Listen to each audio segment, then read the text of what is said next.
What's up, y'all? Jabrell here from JTC, and we got another JTC Conversations, but this one's a little bit more targeted. I'm very excited here to talk about a hero that I don't know too much about, and so I brought on an expert here, someone who I feel very confident is going to sell me on this. Finally, we have Zach's Comics Box. How you doing, man? I'm living the dream. I think that's very high praise. I don't know if I'd consider myself an expert because I have not read obviously every single uh, character appearance of this person. I don't know. Did you say the person yet? We haven't. Let them know what we're talking about. We are talking about Captain America, a hero Yes. that Jabrell has never really read, has shat all over for his majority of his life. And I am not an expert because I've not read every single appearance of him, but I feel very knowledgeable to the point where I could kind of steer us in the right direction. Yeah, totally. And I want to give a little bit of a backdrop about what kind of led up to all this. So, funnily enough, one of the first discussions I did on this channel was with a friends of ours, Yoohoo Comic Review, and we talked about a character that we feel maybe their best days are behind them. They've done everything they need to do, and who would you permanently retire? And everybody had a whole bunch of different answers, and mine was Captain America because I've just never got it. And so when you expressed your kind of love for this character, I was like, oh, And I this need was to talk. it was an aside conversation. Yeah, There was no precedent of like, hey, can I come on and talk about Captain exactly. America? This was in a totally separate conversation we had, and you were like, oh, I know nothing, and I was like, dude, well, I'll school you then. Like, let's learn something. Exactly. Yeah, like the most I've taken in is like MCU, and then obviously I've read a bunch of Avengers and he's there, but I haven't really taken the time to read his solo stuff. So the moment you were like, I like Captain America, I was like, oh, we need to talk about this because I need to be sold on this guy. I don't know much about him. So before we go super into the weeds about it, I just want to do high level. What is it about Captain America that kind of attracts you to this character? Without getting too deep into the personal, right? Like I have a video about Captain America coming soon, a research video. So that is something that I will keep a little close to the chest, my Of personal course, of stories. course. But one of the things that I think really distilling it down to Captain America, the thing that I really admire about him is he fights for the little guy. He always does. He always will. He will never side with the oppressor, always the oppressed. And that is something that I really admire my whole life. Um, I have been a Captain America fan since I discovered him at the age of 9. Oh And wow. so from 9 to now, he has influenced my life in being standing up to bullies, fighting for the oppressed and fighting for justice, doing good for good's sake, doing what's right because it's the right thing to do. Like those are core tenets to Captain America. And those are now core tenets in my life that I have tried to personify and tried to really make core to me. And that's always what has attracted me to him is he's always fighting the good fight. And honestly, growing up, knowing he fought Nazis, that was Yeah. really all I knew about him. I also hate Nazis. So, hey, it was a match made in heaven. Yeah, and I think that's so interesting because in some ways the way that you described him, especially, kind of being a voice for the voiceless and helping those oppressed peoples is really interesting because he does kind of have this stigma amongst certain groups of being this kind of good old boy, fight for the status quo. He's got the flag on him. Not everybody loves that imagery. And so it's kind of interesting you knowing that he actually kind of stands for the opposite of that, Mm-hmm. despite what he might kind of immediately look like to the layman. Yeah, I talk about it a little bit in the video I'm working on. We're in the scripting stage, so I'm pretty far away, but I talk about it a little bit. Is I can totally understand um, why people who have not had great interactions with America or with people represented by the American flag would bristle at Captain America. I can understand why he wouldn't be their favorite. And I also recognize that some people are a little too fond of him. In the same way that you know, cops have kind of co-opted the Punisher skull, even though Punisher actively stands for what they are representing, like he actively stands against that. Captain America is not a nationalist. He's a patriot in only an ideal sense that he represents what America could be. He represents liberty and justice for all, equality for every single person, equity for every single person. And I talked about it in a TikTok I made the other day at the time of recording that he literally in the first issue of J. Michael Straczynski's new run, the current run, Yep. Steve buys an apartment building and it'd be really easy to argue selfishly, but it's not, so that he can continue to live in his mom's old apartment from back in the 30s. And he buys it and he rent controls it. And he started renovating immediately. He even calls Tony and says, "Hey, can I get advance on my Avengers salary?" And he spends the money and renovates it himself. And then he basically gets saved by a person who is a Hispanic man with his family living out of his work van. He's a carpenter, a general contractor. I think times are tough. Him and his family are living in their van and driving around different neighborhoods, literally just to move every couple of days so that they don't get, arrested or in trouble. And he kind of saves Captain America by warning him. And he introduces himself to Captain America, and Cap introduces himself to them. And he asks, like, "Hey, what's your deal? Like, who are you? What are you doing? Like, what's up with your life?" And he gets to know the guy a little bit, and he goes, "Well, times are tough. I'm a general contractor. There's not a lot of work." And he said, "Hey, I'm renovating a building. I'd like to hire you exclusively to do it, and I'll give you an apartment." And so, literally, the first thing he does is start taking care of the people in his neighborhood. And rather than worry about what America as a nation is, like as a governmental entity, he worries about the people. And I think it's really easy as a white guy in America to say, America could be great. America could care for everybody, because there are a lot of people who don't look like me, don't come from the same place I do, don't believe the same things I do, that believe that like America's the bad guy. And as I've gotten older, like I've become critical of America and a lot of what America has done. And so I totally understand that hesitancy. But I think that there is a certain level that America as an ideal could be something truly special and a safe haven for everybody, whether it's queer people, whether it's minorities, whether it's people of different religions, immigrants, poor people, like literally just people could be safe in America if we as communities actually organize for mutual aid, and actually, like, if politicians actually cared about the people and were represented, like actually represented the people, then I think our country would be a lot better. And that's ultimately what Captain America does signify. He's not a nationalist. And I think too many people of a certain demographic look at him and go, that guy stands for everything I stand for. America just kicking every nation's butt, like we're the best in the world. And like they think he's some raw conservative hype man.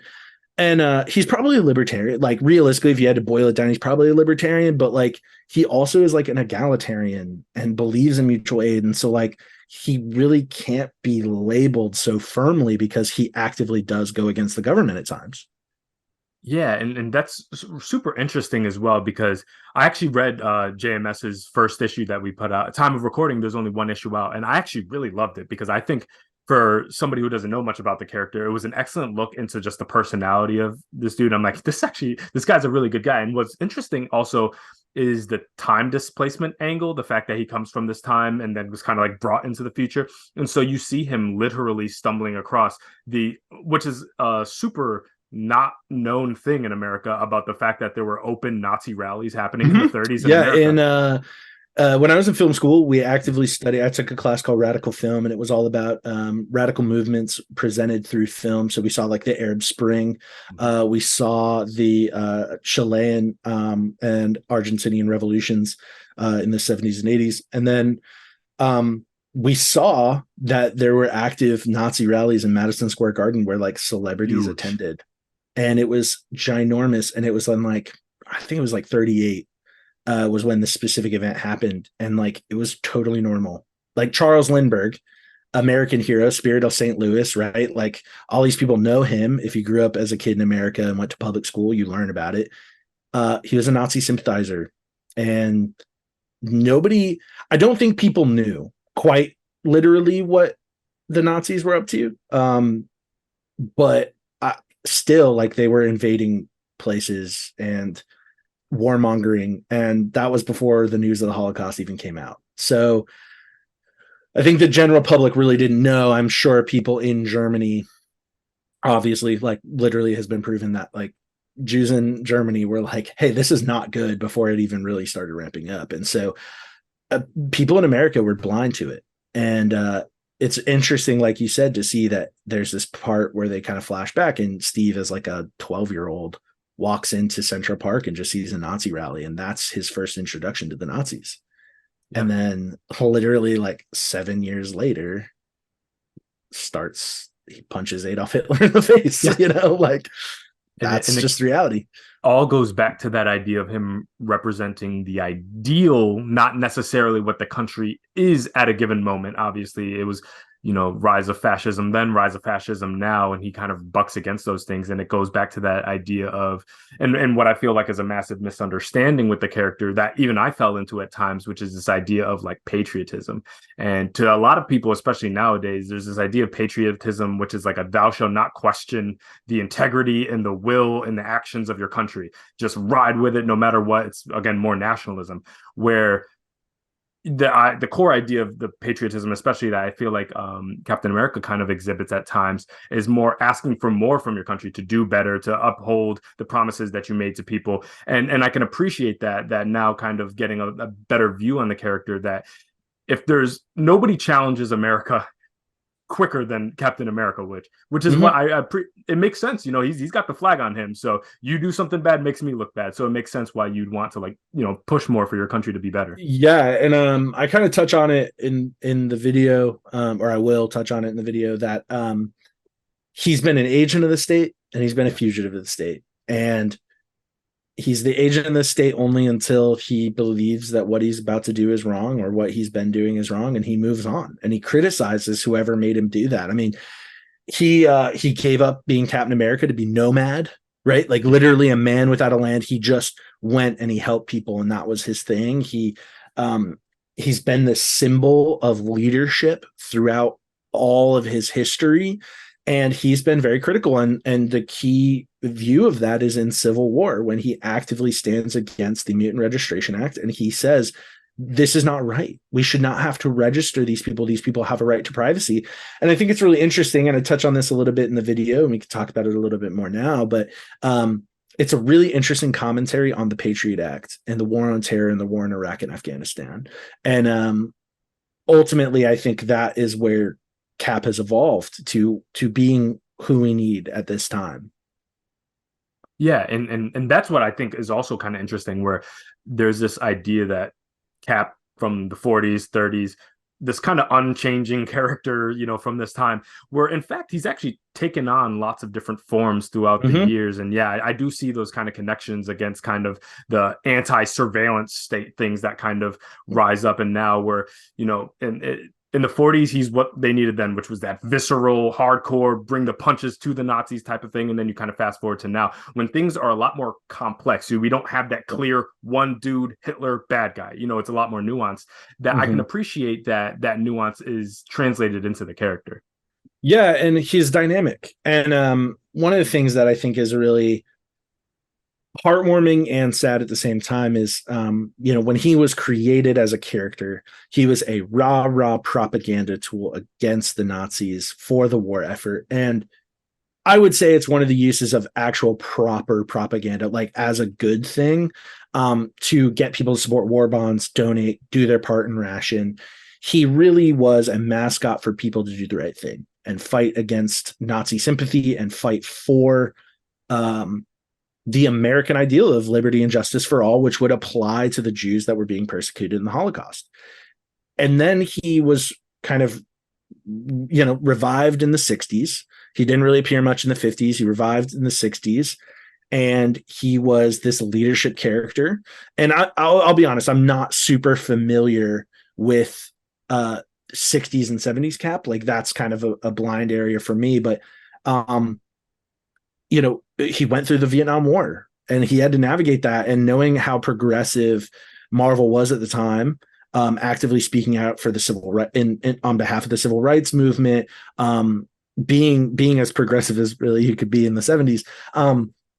He went through that period and he was that thing. He was this tentpole, this figure to lead through these things. And then he kind of lost his identity in the 80s and 90s. He really was just a hero. And I don't think he really exemplified who he could be. I know that there are storylines where they kind of touch on it, but I think he really lost his identity through the 80s and 90s. And then specifically, and we can, you can ask your next question, which will lead into what I'm about to say, but then you get to the early 2000s, and that's where I think you really see the modern evolution of who Captain America is. Got it. And this is, I'm gonna go a little bit more challenging here. Okay. So there's this idea, I put it forward, but I've heard this before, which is, does Captain America, in your opinion, have a place in modern comics? Is there still things and compelling stories for them to be told? Do you feel like this character has been exhausted? We've had decades of this character he's been everything from punching Nazis to, if you go to Nick Spencer's run, damn near being a Nazi. So, do you feel like there's still lots of energy and gas behind this character? Depending on the writer, I guess. I think it depends on the writer. I think one of the things that JMS is doing really well right now through that first issue is bringing him back to his roots. He's about fighting for the little guy. And I think that if you ultimately made Cap a street level character, he would be utilized a lot better now. And I think that it really emphasizes a sense of community. It emphasizes a sense of mutual aid, of taking care of your fellow human. And I think he still has a place in modern comics. Should he be the face of modern comics? No, I don't believe so. But I do think that and maybe I'm biased because of the nostalgia, but I do think that he ultimately is a character that should be used in a more supporting role, that he will help lead and guide new heroes. Like if they did an Avengers Academy or a Champions where he was the leader, and he's helping train these kids, and he's helping to bring up this next generation of heroes, even though Miles Morales and Kamala Khan are still very young, they're more seasoned. I think if you add in these younger kids, you really could give this new generation of heroes, create these new characters, and use him as a mentor role. He doesn't have to be the main character, but I think like more of a starring supporting role, if that makes sense. So very much like a Kakashi in Naruto, right? He's a fan favorite. He's very important, but he's not the star of the show. And he will help lead and guide, and he'll do what the story serves, but he's not the focus. And I think that that's best where he serves now as a character. I think that you're right. We've had 80 plus years of Captain America, and I think that it's only right that we. Actually, I don't even think he's 80 yet. He's getting there. No, he'd be 82, I believe. Okay. Because his 65th anniversary was in 2006. And that was 17 years ago. So he'd be 82. So, we've had 80 years of Captain America. I mean, that it is time for him to maybe move on a little bit and move towards the background, because I also do think that as much as I believe in the idea of Captain America, it is a little antiquated. There is a certain level of antiquity. I think that Sam Wilson is doing a great job coming back as Captain America. I think that he is a good replacement for Captain America. And I think that that's where we should move, that it needs a more progressive ideal. I mean, Sam Wilson's a social worker. Yeah. We don't need a soldier. We need people who they aren't the ones who want to seek out war. They're not seeking out a fight. And ultimately that's also what Cap is. He doesn't want to have to fight, but he does because when it's the right thing to do. And that segues perfectly into something I was going to ask about. He's had successors. The mantle has gone from person to person. I wanted to know, what are your thoughts about Captain America outside the hands of, Steve? Do you like that? I know you've already expressed that you are generally supportive of Sam Wilson kind of holding it, but I know there are other characters that have kind of gone into that role. Yeah. I think it serves a purpose as being a figurehead. And without moving too far forward in our conversation, there's a part in the Brubaker run where you are following Jack Monroe for an issue, and Jack Monroe was a person who took over for Bucky, and you hear about how people took over for Captain America and how they needed the mascot. They didn't care that Jack Monroe was younger than Bucky was when he disappeared. They just needed that mascot. They needed the people, and they needed that figurehead. And ultimately, it leads Jack Monroe to being nomad, and he starts fighting crime as nomad before meeting a tragic end in the Brubaker run very early on. And I think that it's really important that there is that figurehead. And so I think that passing the mantle down and focusing on telling new stories with a new person also as that symbol is great. I think that's exactly what needs to be done. I think Captain America is so much bigger than Steve Rogers. Steve Rogers is Steve Rogers, and he'll always be Captain America, but Captain America won't always be Steve Rogers. Yeah, that makes sense. And another interesting thing I think about with Captain America is it feels like almost at times Marvel doesn't fully know what to do with him, because I think they feel a sense of obligation to include him as this kind of, DC has their Trinity. I think, they got their Spider-Mans, but you always have a Captain America. Like, for example, right now, this second, we have two Avengers teams, and they're both effectively run by Captain America, which is not abnormal. But you have him in a supplementary role. You know what I mean? Nothing much of consequence tends to happen in his runs in a long time. And I always wondered, what are your thoughts about that? Where it's like, on one hand, you feel like Marvel keeps him out there, but doesn't seem to do too much with him.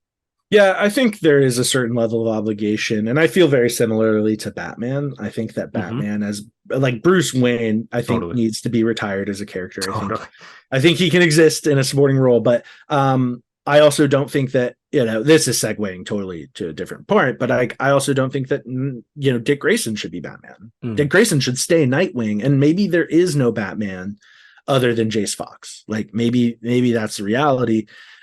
Which we've talked about Jace Fox before, so we don't need to go into all that. But I think that you're 100% right that they feel an obligation to have him around, and that's what I meant by he should be relegated to a little bit of a supporting role rather than being the focus. And I do like that he is leading I'm glad you brought up the Unity Squad, because I think that also is a key dynamic to who Captain America is he's a leader first and foremost. And he will still lead whether the people in the squad feel like he's a good leader or not. Yep. He will still do it. But they also, I think it is very poignant and prescient that he also recognizes he does not know the mutant conflict as much. So he will step back. He's going to do what he's going to do, but he's going to step back. He's going to let it, he's going to let Rogue and Quicksilver, like he's going to let them take care of it. He doesn't need to be the person to truly lead the Unity Squad, because it is about mutant human relations. It's about them meshing and working together, but not so much that the humans take precedent. It's a mutant struggle. And I think it's very similar to a lot of modern civil rights movements, whether it be the Black Lives Matter movement or, movements supporting LGBTQ plus people in America, that it is not the place for me as a straight white man to be the leader or face of a movement for somebody else. Yep. It is important for me to support, right? But it's not important. It's not so important that I be the face. Like it is, I think it's wrong. I think there is a certain level of Cap recognizes it is wrong for him to be leading the team, that he needs the mutants. And I think that he is a character that is smart enough to realize that he is a little bit of an antiquity. And I think they are moving towards that a little bit, that they realize he as a character understands like he's a product of a bygone time, very much like we're seeing in JMS's first issue, that he recognizes that things are just different and he needs to adapt or he needs to go away. Yeah. And I think him upholding those ideals, despite being kind of like, time displaced, he is this dude from the 40s, is such an important thing, because when you take away that facet, my mind keeps going back to one of my early exposures to Captain America, unfortunately for me, was the Ultimates. And you get a very different Cap there, which is, he in some ways is the Cap that I thought Captain America always was, which was he very much feels like a dude. You took him from the 40s, you dropped him in the early 2000s, and he's like, what the hell has this country turned into? And so that in some ways is kind of Captain America without that ideal of the acceptance and tolerance and freedom. Again, all the ideals what this country could stand for, and maybe at times or many of the times fall short of. That kind of reemphasized for me, if anybody made the case perfectly, it was Mark Miller of like why it's important to keep those ideals there, because otherwise you just end up with a curmudgeonly old racist wearing a flag, basically. Yeah, and I think it is, and that's what makes me actually sad about the Ultimates, is that it kind of is a character assassination on Cap. And I think he put a bad taste, like he did in yours. I think he put a bad taste in a lot of people's mouths, of people who were just discovering him. And as a kid who discovered him at a very young age, 9, so about 2006, I didn't know anything about him, and I found out about him, and it changed my life. But it wasn't because I experienced the Ultimates; it was because I experienced a totally different section. You know. Totally. Now I want to take a little bit of a pivot, and I want to talk about, just like when we talked about Wonder Woman, there are runs that I feel like are considered more classic, more iconic. And so I wanted to talk to you. What would you consider are some of the best, most iconic classic runs you could point people to? Honestly, I can't speak on the 60s, but I know that he was very prominently featured in Avengers. So like if you're reading Avengers in the 60s and into the 70s, like he is very prominent. So you will see a lot of appearances from him. He also was a big proponent in Civil War. That he was, he was one of the sides, the pardon the pun, captain of the Anti-Mutant Registration Act side. And so you see a lot of him there. You see a lot of him in just Avengers runs in general. But I can't specifically point to any specific run pre Ed Brubaker. And the reason I think I can't do that is because I think Ed Brubaker and Steve Epting created the perfect Captain America run and really reinvented the character and created something prescient, important, and modern, despite the fact that it started in 2004. I was thinking a lot about this, and I think that Captain America molds to who we need at the time. And I think that somehow Ed Brubaker and Steve Epting saw in the future and knew that even the Captain America from 2004 is who we need today. And as I'm rereading this and reading through some of the issues for the first time, because I did not, when I was younger, I kind of read the second half.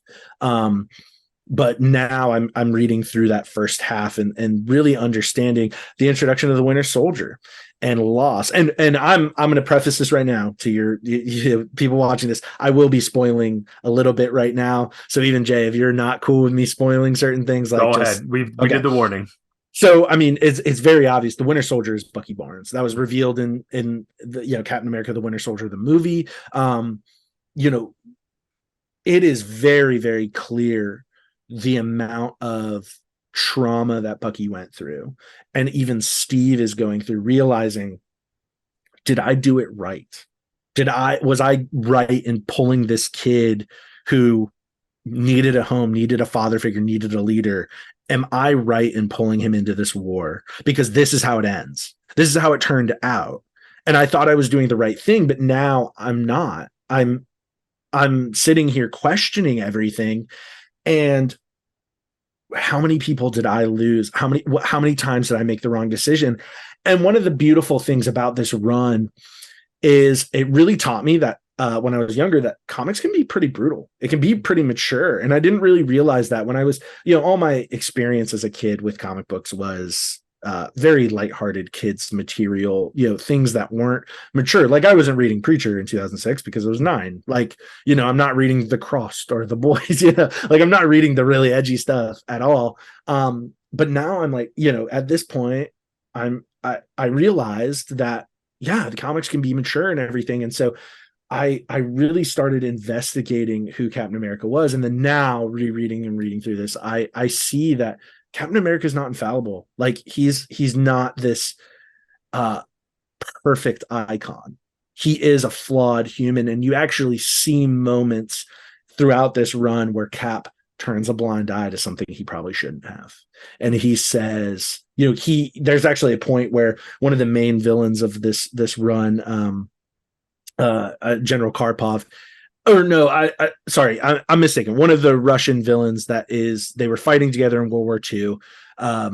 That kind of flashes back, and they are fighting they're invading this camp, and they're fighting against Russians that had defected and fought for Nazi Germany. And the Russians, they kind of capture some people, and he, rather than taking prisoner this Russian villain, who isn't necessarily a villain at the time, he is a villain in the series after, when they jump to modern day, but he executes him, and he says, "You're no brother of mine. Like, you have no right to live. You're worse than a human. You're a dog to me. You're an animal." And Bucky goes, "What the hell? What are you doing? He was a prisoner. That's like a war crime." And you see Steve say, "Buck, calm down. It's not our fight. It's not our people group. It's not our culture. We can't say anything." And you see these mistakes that are antithetical to who Steve was, but it really highlights that even during World War II, he was tired. He was worn out. He was burnt out. He lost himself at some point during World War II, and he didn't really realize. And then waking up, they say in the 2004 run, by the time he gets about 2006 in our time, the current comics, they say he's only been thawed for about 10 years, which, if you know the Marvel timeline, is like every 1 year in real life, or every 5 years in real life is 1 year for them, or something along those lines. And so he's only been out for about 10 years, and that gives you a lot of time to think. And it also gives you a lot of time to burn out. And where he's at now, he's working for Shield, but like, he doesn't really want to. He's only really working for Shield because they were dealing with the Red Skull, and then now the Winter Soldier is Bucky, and so he feels like he's got to be drawn in. And Agent 13, Sharon Carter, his ex-girlfriend, is kind of bringing him in, asking him for advice and asking for his help. And so he's really kind of forced to do this thing. And you see Cap at his most vulnerable. And I think that that's really, really important, to be able to see your heroes be vulnerable. I think to bring it into real world terms, like, there was a point where I saw my dad cry for the first time, and that really solidified in me that your heroes are not perfect people, but they also feel. And once I think also there's a point in a man's life where he realizes, like, your dad's just some guy. Like, he's not just a dude. Yeah. Like, he's not this perfect person, but my dad's a great man, and one of my heroes. Like, I will say that, carte blanche, like, my dad is one of the best people I know. But the first time I saw him cry, I realized, like, there's also strength and weakness. There's strength in understanding your emotions. And it really solidified in me, like, my heroes don't have to be perfect people. They don't have to constantly be strong. They can be weak. And seeing Steve in a weak role and in a weak place is really, really important. I think it's really, really a good thing for Captain America fans. And for people getting into Captain America, I would say, if you have any tangential knowledge of who Captain America is, like, go start in 2004. Go start with Ed Brubaker and Steve Epting's run of Captain America from 2004, and start there. You will have a totally different view on Captain America if you've already had preconceived notions. So you would say it's relatively accessible if you have, like, a foundational understanding of the character? Yeah, I mean, if you know the Marvel universe as a whole, because a cosmic cube is part of the plot. It's a little deeper, but like, if you know who the Red Skull is, which everybody kind of should, if you've seen Captain America, the First Avenger, or Captain America Winter Soldier, you will be more than prepared enough to read through this run. You don't need a lot of expertise. You don't need a lot of prior knowledge. I think this is one of the more, honestly, in the same way that if you want to get into Spider-Man, read Ultimate Spider-Man. If you want to get into Captain America, read this run. Like, this is the perfect place to jump on. It is. I'll say it. This is one of my top 10 runs of all time. Of any comic. I think it really is truly, I think it's the best Captain America has ever been. And I also think that it is one of the best runs in comics just in general. Got you. So in some ways, the place you would say is one of the best Captain is also some of the best starting point as well, which is actually pretty cool. It's a rare breed. It very, very infrequently happens that the best place to start is where is literally the best place to start, Yeah. you know. Yeah. I think Ultimate Spider-Man's up there as one of the best comic runs of all time, but yeah, they do have the privilege and benefit of having 60 years of, you know, or 50 years by that point of Spider-Man existing. So, they could rewrite a little bit and retell a little bit.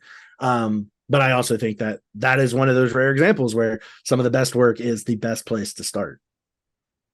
Cool. So a little bit of a segue here. I know you are a bit of a movie head, and now I wanted to say, through the MCU, we got a full arc of Cap from his origin to his death, effectively. And I wanted to know, as a Cap fan, what do you think about that adaptation? Do you think they did it faithfully? Did you like the arc that he took? Like, I want to know about your thoughts as like a comic Cap fan about the MCU's full arc for him. I I will say I'm in the minority on this. I don't really think that it was a faithful representation of who Captain America is. I think that there are flashes, and I think Chris Evans looks the part for the most part, but I think like the reality is when I think of Steve Rogers, I do think like super blonde, and he's not necessarily super blonde Yeah, yeah. in the MCU. I think he doesn't have a beard often, so when he does have a beard, it is a little strange. Um, but I truly think that they didn't do it 100% right.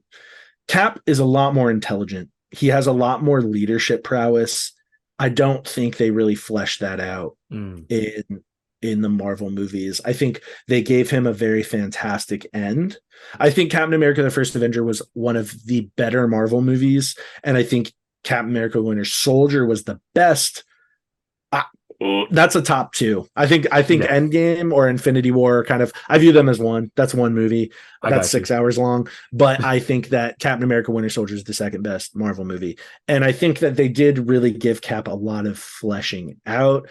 He did a lot, but I think they don't highlight how much of a leader he actually is. I think it's kind of one of those things that it's like tell, don't show. Like Mhm. they tell a lot. Like he leads the charge in Wakanda, fighting Thanos' army, and you have, they say, oh, he's intelligent, oh, he knows what he's doing, but it's like you don't really see that. I mean, Cap is a very intelligent person, and I don't think you really see his feats of like strength or athleticism. Like the gymnastics isn't there, but Mm. like the whole point of Captain America was that he's like peak human condition. Like they say he can lift 800 pounds, bench press, like in the old Wow. Marvel handbooks and stuff. Like he's he's insane. He's an insane athlete, but he's also like super gymnastically able, and you don't really see that. And you see his feats of strength when I don't know, he like is fighting Thanos for the gauntlet, and he kind of stops him from using it. And but like the real reasons his willpower is stronger than Thanos is because that's like who Cap is. And so that's a good example. But then like he's moving the helicopter, he's like kind of holding them together. It's like that's great, but he's also like straining a lot more than like real Cap would, or Cap wouldn't even do that. He would be able to jump and like flip onto it. Like it's just different. And I don't think it necessarily did it 100% justice. I do think that there are good things about it. I wouldn't say it's the worst representation of Captain America because, uh, didn't David Hasselhoff play Captain America at one In point? like the 90s or late Yeah, he 80s or also something played like Nick that. Fury, so that was weird. But yeah, like I mean, you have that stuff, so it's different. It's not the same, but So it sounds like you didn't think they like botched it or anything like that, but no, maybe I they don't could have think. used their time a little bit more effectively in No, terms of what they depicted. I think it's even less that. I think it's more. It's not that they wasted time or they didn't use it effectively. I think it's just he wasn't made the focus. And that's Mm. fine. I think when you're telling a team story, you can't focus on everybody. But I do think that this is my hater is going to come out a little bit. I do not care for Scarlet Witch as a character. Like Mm, I okay. don't particularly care for her. I think they focused way too hard on her in certain certain parts of the Avengers movies, and I think that she probably shouldn't have even been in the MCU. I think they could have done something a little different. And I also am on record as saying I don't think the MCU's been good since Endgame. So Mm, like, I don't think interesting. any of those movies are worth rewatching. Sounds like we're gonna need a part 3 MCU Oh, chat. I disagree. Okay, so I amend my statement. Guardians of the Galaxy 3 is the best thing post Endgame, and it's fantastic. That movie is fantastic. That is not just a good comic book movie. That's a great movie in general. Yeah, I've always because I've also, there's things I like about post Endgame, and then there's things I'm not so fond of. I've always pointed towards, Guardians 3, Wakanda Forever. For me, I don't even think I considering saw what they Wakanda Forever. considering the challenge that they had ahead of them, unfortunately losing Chadwick, that film had such an incredibly tough thing to do. And all things considered, introducing so many concepts like Atlantis to the Yeah. Wakandan lore, and they stuck the landing. That I respect the hell out of, that they were I even think able to put something together. I think I didn't see it because I don't really like Letitia Wright. That's fair, very I fair. have okay. I just have personal beef with her as like who she is as a person a little bit, but I Totally also get it. like I don't think she was the best part of Black Panther. Certainly not. So I Definitely. think having her kind of in the spotlight was a bad move. I think her respect to her. I mean, she's obviously richer and more successful than I think I'll ever be, but like I don't think her acting really was suited to be number one. And I think they probably should have just recast T'Challa. I think Yeah, I as much agree. as it, because it's not really a slap in the face to just recast a character. Like I think Chadwick Boseman would probably have been okay with it. I think they probably just should have done that. And so I don't even think I saw Wakanda Forever, but I don't know. My point stands. Yeah, totally I think I've understand. made my point pretty clear. Yeah, no, I'm a recast T'Challa guy as well. I mean, they recasted the Hulk and Rhodey before, so I don't see why that's a weird line in the sand for them to And draw. added a line, yeah, I'm different. Like, let's move on or something like that. Yeah, Like, it's just like they could have done it. yeah. But one last thing before we kind of wrap, I did want to talk to you about the current state of Cap and comics. You and I are both big comic heads. We're pretty current with stuff. We read a lot of things as they come out. And Cap's in an interesting spot right now. We got a pretty hard focus on Uncanny Avengers. Jed McKay's Avengers run. He has his own run with JMS right now.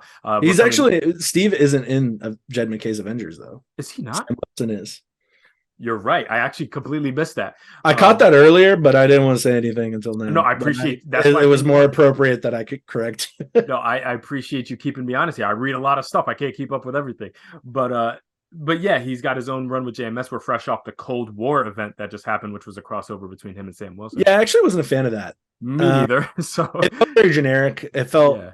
well, and that's why I say like I really like JMS's run. It brings him back to his roots. I think he needs to stop being a cosmic or world level character, and he should be street level. Yeah. So, and I totally agree. What are your thoughts kind of comprehensively about the current state of Cap in the comics right now? Positive, negative, what you think?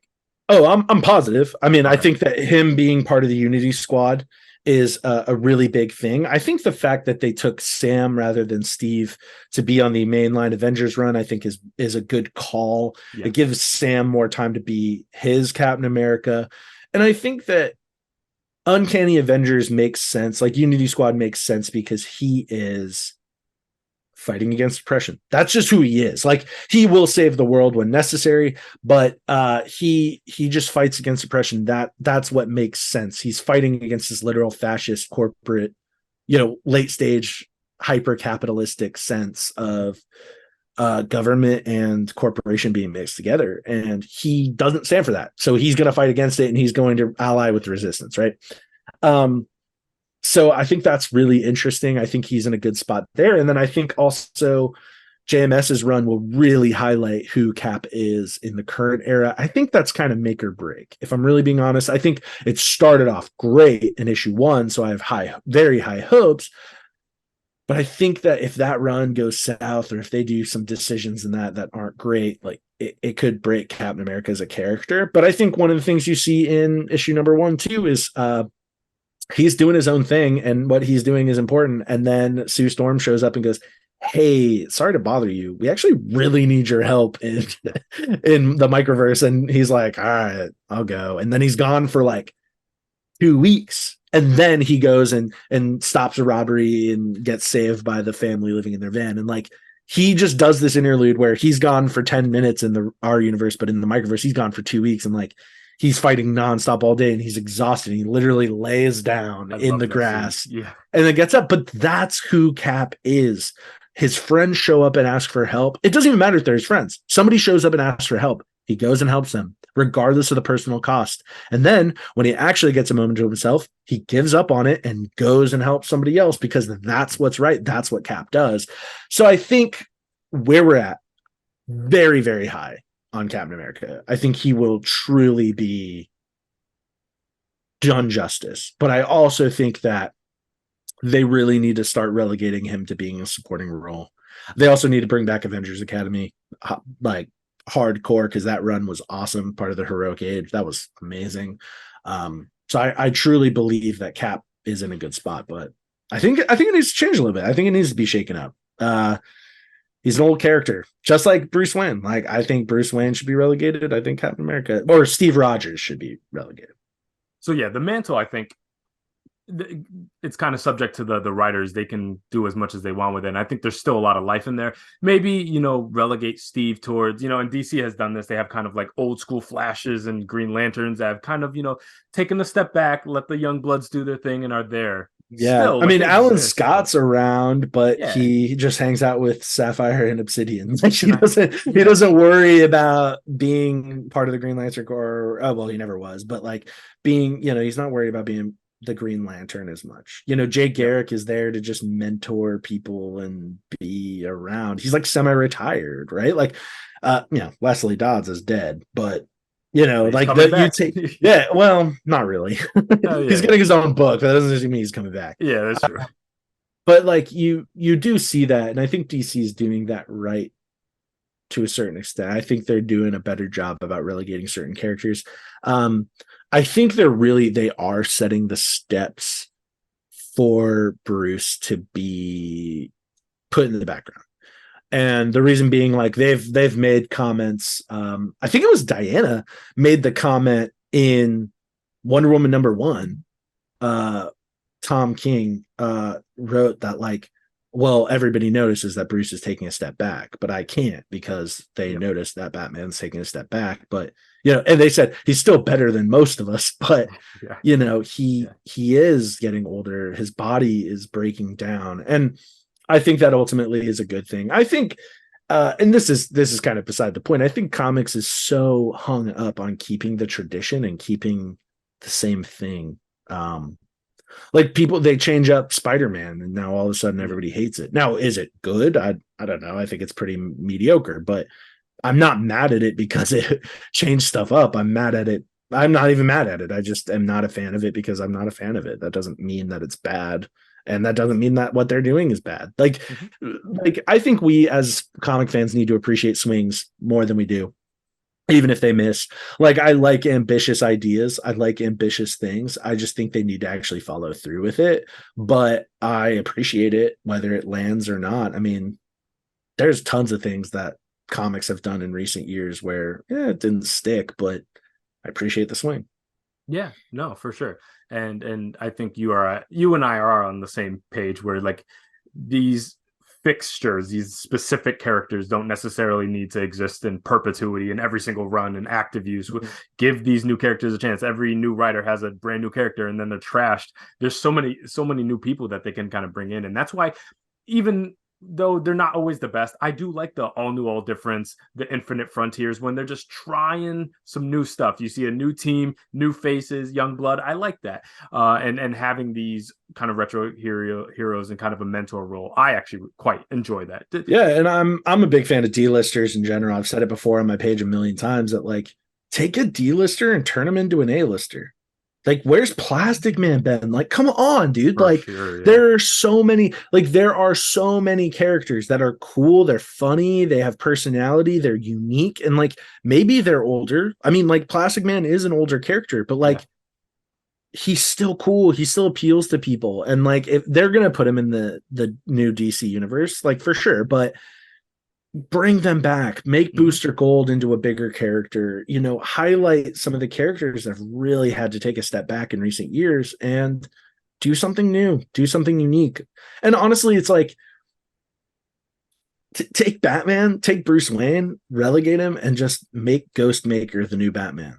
and write about Bold, the but I like it. struggle. Like, I mean, yeah, it's kind of a repeat of Nightfall with Azrael being, Yeah. John Palvalley being the Batman, but it's like, but that's not necessarily a bad idea because he's a different character. And I also think that of the recent characters that have been introduced in DC, like Ghostmaker is one of the top. Like he is a really, really good character. And I think that he deserves a lot more spotlight. Batman Incorporated ended, but he went on his own and he kind of did his own thing. And I think that that's really good that he is doing that. I think he deserves a solo book or a team up book. Yeah. And I think Batman Incorporated should also go on indefinitely. I think that Yeah. Batman Incorporated should always be around. And it sounds like we're on a close thing. I swear I had the same thought that I'm like I totally envisioned this run of like the new Batman and Robin being Ghostmaker and Clown Hunter, and they're just going off doing things because I love the Yeah, clashing between their personality types, and I think they should 100%. you put them into those roles. Like I think that breathes a lot of life into something that for a lot of people is kind of like, okay, how much Batman and Robin am I gonna read? And it doesn't mean that these runs aren't good, but it's like just try something new, you know? Yeah, and I think a very similar way they need to give like characters that are existing new identities. Totally. Tim Drake should not be Robin anymore, No. and Should be something else. Damian. I mean, Damian could be the last Robin, and you just leave it at that, and he is Robin.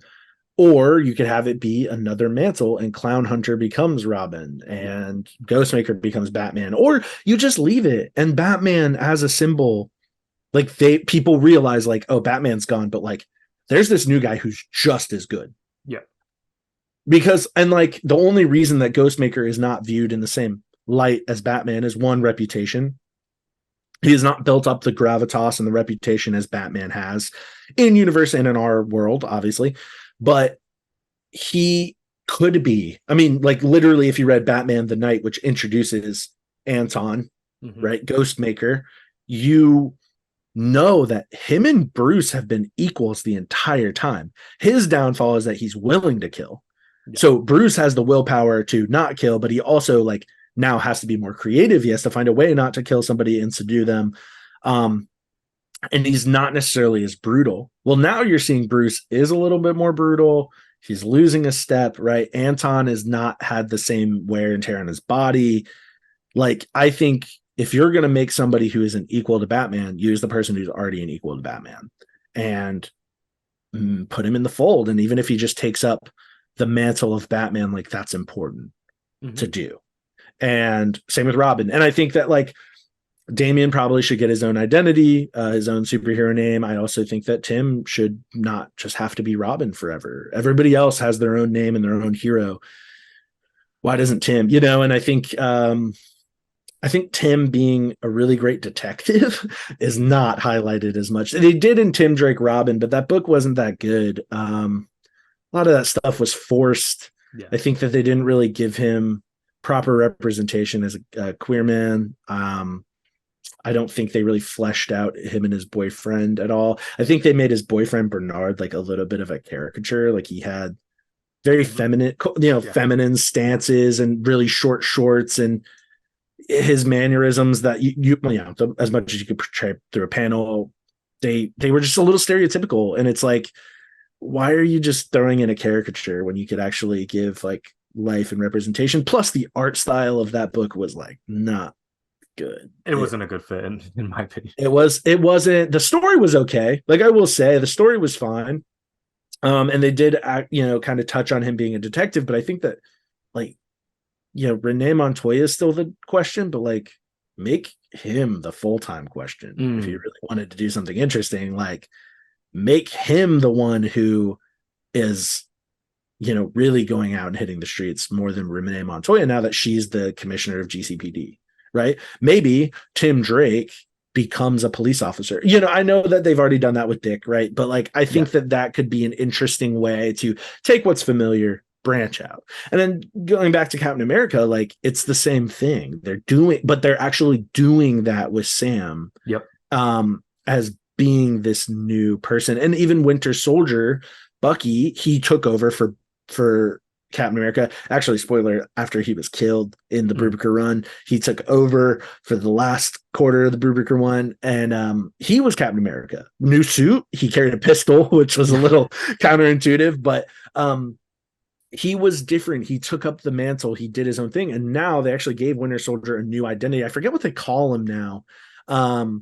He's known as like the White Wolf in the MCU, but like Yeah. they gave him a new name. All right, so I looked it up. It's Revolution. Like his new name is Revolution. That started in November of last year. Like he changed his name. He has a new identity. He looks the same, which I'm not 100% cool with. But I think, giving a new identity, taking that historic mantle, moving it forward, progressing a character as a new character, relegating the old one to be a little different. Like I would be okay if Steve dropped Captain America and went to something different for a while and only brought it back when he really needed to, some major event or something. But I think that's the new direction. I think that's where it should go.